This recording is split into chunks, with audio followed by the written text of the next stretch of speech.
I'm here today in Dr. Stephen Lafer's home, interviewing him, and one of the reasons I'm here is because I think he has a lot to say, and I want to give him an opportunity rather than just writing his blogs online at laferred.com. Anyway, Dr.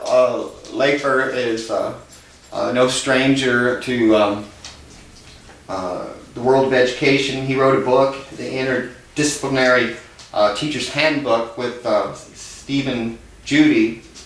Also, he's been at UNR for, he had been at UNR for 28 years, and before that he was a teacher. And anyway, I just wanted to give him a chance to explain some of his views and ask him some questions. And Dr. Lafer, I was reading some of your reviews online from UNR, some of your UNR students. Well, the rate my professor, I think, is where you were getting them. That's right, that's right. Yes. And I never wrote a review, but I was actually Dr. Lafer's student too for a couple years, had a few of his classes. Anyway, I noticed on some of those reviews that there were several of them that weren't too favorable, and some of them were, and it just seemed that your message sometimes just don't get through to some of the students, and some of the as I have read some of your comments online, the message doesn't get to the administration either sometimes. Mm-hmm. But anyway, when I was in Dr. Lafer's class, and I read some of the books he had us read, James Moffat's books primarily, but there were other papers we read and things. But I did get it. As soon as the topic for student-centered teaching started, and I remembered my days in college of cramming for tests, and when I was in college and at George Fox University, I remember cramming for tests a couple days beforehand, maybe a week, and I could get to where I could ace any test, and then forget everything 2 weeks later. And so when you started talking about student-centered teaching and the way people really learn and don't learn, I just resonated with that. And going all through high school, and just like any other high school student, history and English and all that, I have forgotten probably 98% of everything I've learned in high school and at school. And but anyway, I got it, and one of the things that struck me too, and I'll let you start commenting on this in a minute. When we talk about student-centered versus curriculum-centered education, it resonates with me because the most learning, after I've thought about this stuff, when the curriculum is chosen for us, or someone decides what they think we should learn or I should learn, it becomes kind of a static relationship. And I think that's a good word. And the dynamic part of a teacher's relationship, I think it no longer becomes dynamic if you're just told to do what you're supposed to do or to study what you're supposed to study. I think the dynamic part of a relationship really suffers, and then you just become, jumping through the hoops. I don't know if that's the right word, but you jump through the hoops to go to graduate or to get your degree to go on to work, and maybe like the way I was when I was in school, you forget everything because your heart wasn't in it, because it was just a static thing. But anyway, my thought, education, for it to be full of life, has to be dynamic. You have to listen and share what you have to say and listen to others, and for that to grow into something.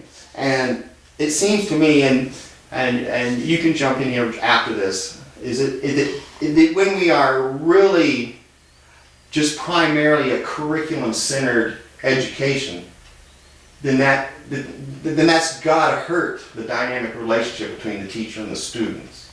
So, what do you, All right. any comments on that? Well, there's a whole lifetime of thought that is really behind any kind of reasonable answer on my part to that question.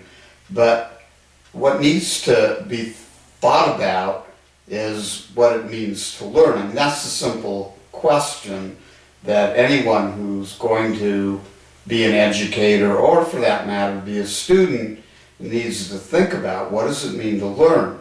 And then again, what's the value of learning? What you mentioned before we started the film rolling, that a good number of students simply don't want to be students. They seem not to want to learn. My sense is that they want to learn badly, and they do everywhere they go. What they learn in school is how to do school, and what you do in school is stuff that you don't want to do because it has no real purpose. That idea of purpose is really linked to one seeing in the material that one is covering, or in attaining the skills that one is supposed to attain through education, that value.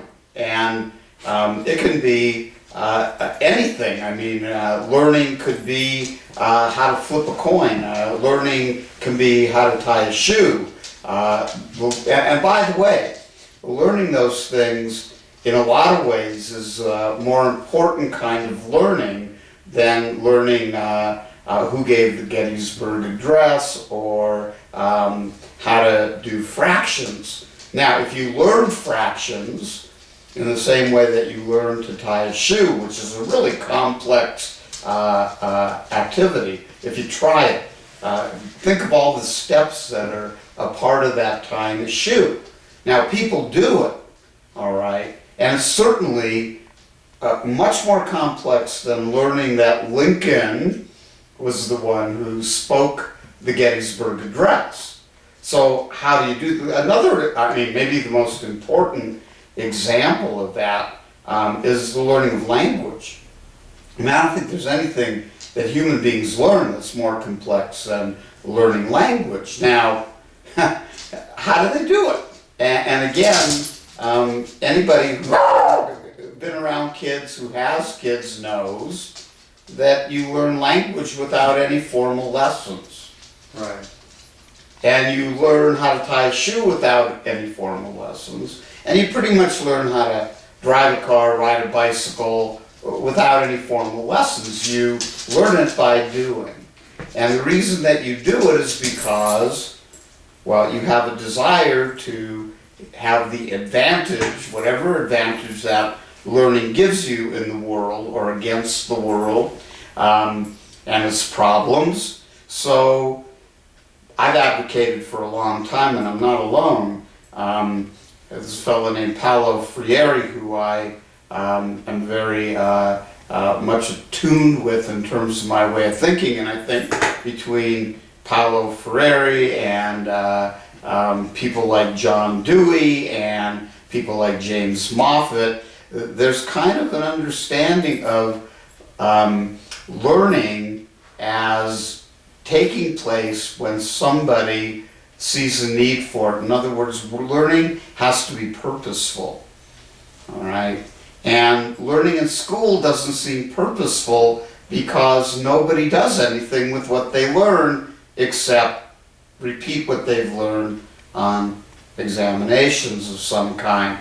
Now, there have been movements at times for not only project-based learning, where again, and here's a really important word, if learning's going to take place, one needs to be engaged.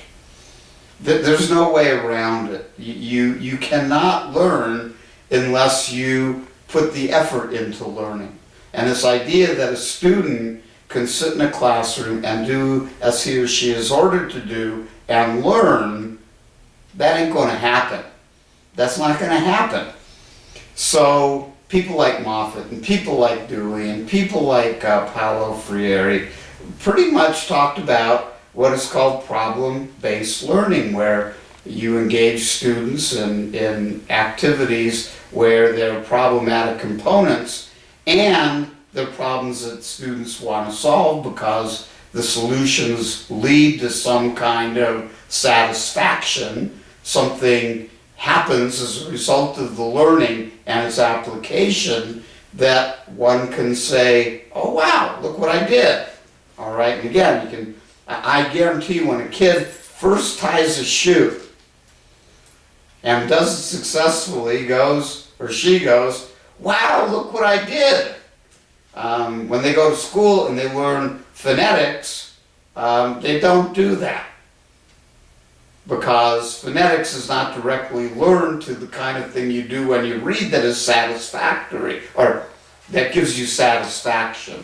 So that's the beginning point. And this is something I really am I'm bothered by a lot that goes on in education, but if I had to put it down to the very basic, to the core problem is that the kind of education that students get in school, as Gordon said, it's centered on students doing what the teacher wants the students to do for purposes that the teacher wants them to do it for, rather than for their own purposes. Now again, I know there are a lot of people out there that say, well, students don't know what they need. Yeah, they do. And again, they need to learn what they need to learn in order to do in the world and with the world what they want to get done.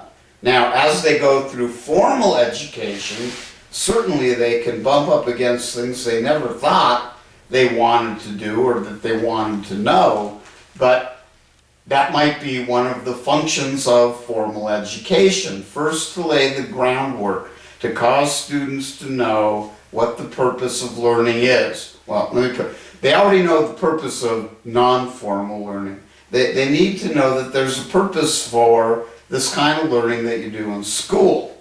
And the teachers, it should be obvious to anybody listening, should know the purpose of whatever it is they're teaching.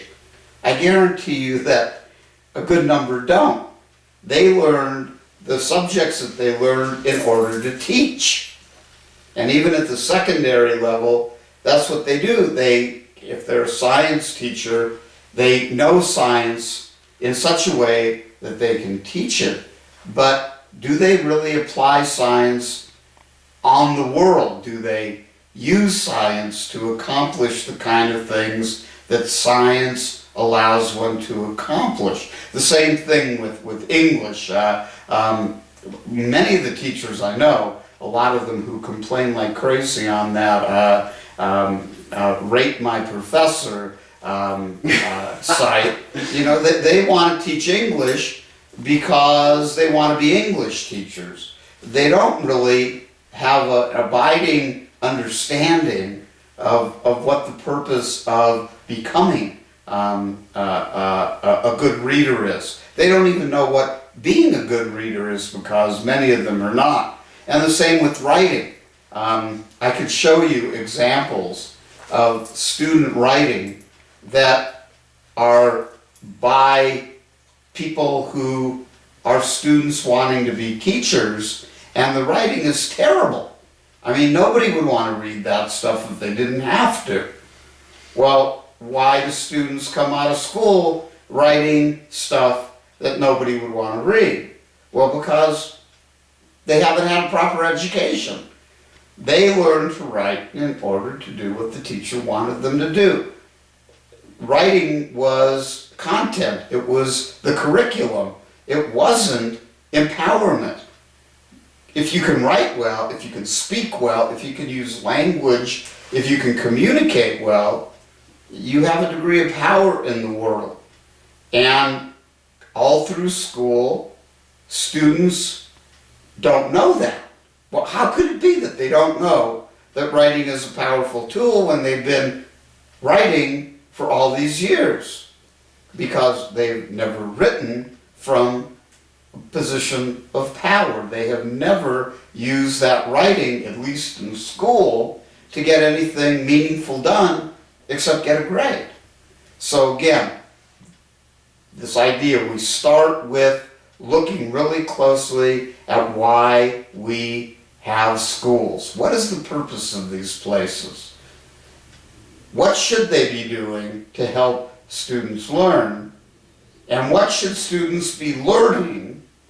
And then you can begin resolving, I think, all of the problems that get in the way of students actually doing well enough in school so that when they get into a senior level college course, they don't want to tear my head off because I've asked them, these folk who want to become teachers, to show that they can read and to show that they can write and to show that they can use reading and writing in conjunction with this thing called thinking to produce original ideas that then they share with others. Again, that's another part of why students don't learn communication very well in school. They're not sharing their own ideas. They're sharing that curriculum, as you call it. They're sharing the content that they learn. I mean, I don't know how many people you know that have a really good reason for writing a synopsis of Romeo and Juliet. Yeah. Where's the motivation? Now, there may be ways to get there, all right? It may be that they're putting together an actual production of Romeo and Juliet, and in class, the students are arguing about how the characters should be portrayed. Then you have a purposeful kind of discussion. But for the most part, we bore students to death with the best literature in the world. Yeah. Now that's quite an accomplishment. I mean, how do you do that? Well, you do it by taking the purpose off. You have to, for students in schools where the learning is not meaningful or purposeful, you have to give them incentives that are artificial. And there are a lot of kids, some of them the best and the brightest, who won't bite. They're just going to say, this is meaningless and I'm not going to do it. The students who do the best work within the context of the schools, and I hate to say this, but it's true, are often the dullest people. Yeah. Because they will say, thank you for boring me. Thank you for making me do purposeful work. I will do it anyhow because you said to do it.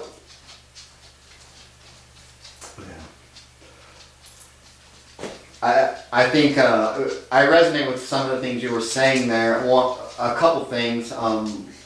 The thing about writing and the profession I was in for a while, it was my job to convince people of things, and so I would write out my thoughts all the time, and I would want to make sure my thoughts were logical because when I got up there and I started speaking, I wanted them to be convinced of what I And you said. didn't want them to go, Right. get out of here, Dill. We don't. Right. No, but you were doing exactly what I've taught for all the years that I've taught, which is probably about 40 years with all the, teaching, the K or secondary school, teaching at college, and so on and so forth. But is that there are three things that have to be there for one to cause one to put in the effort and the kind of thinking that's necessary in order to write well. One is a purpose, all right? Yeah, if you're just regurgitating it up, just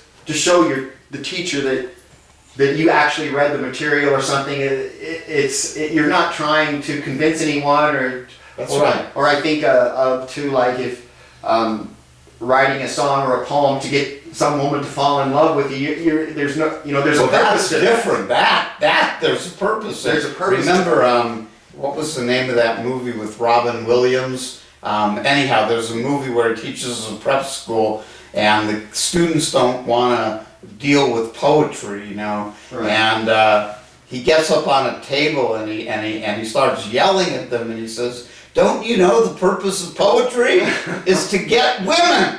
Yeah. And a couple of the students try it and it kind of works, and all of a sudden, you know, they're hooked into poetry. But it's the three things: purpose, all right, an audience that can do whatever it is that you're to serve your purpose, Right. all right. You don't, you know, convince a 5-year-old to move the furniture in your house, because that would be ridiculous, because they couldn't do it. And the third would be being able to, in some way, garner up both the words and the content to move the people toward what it is you want them to understand or do. And that doesn't happen in school. Right.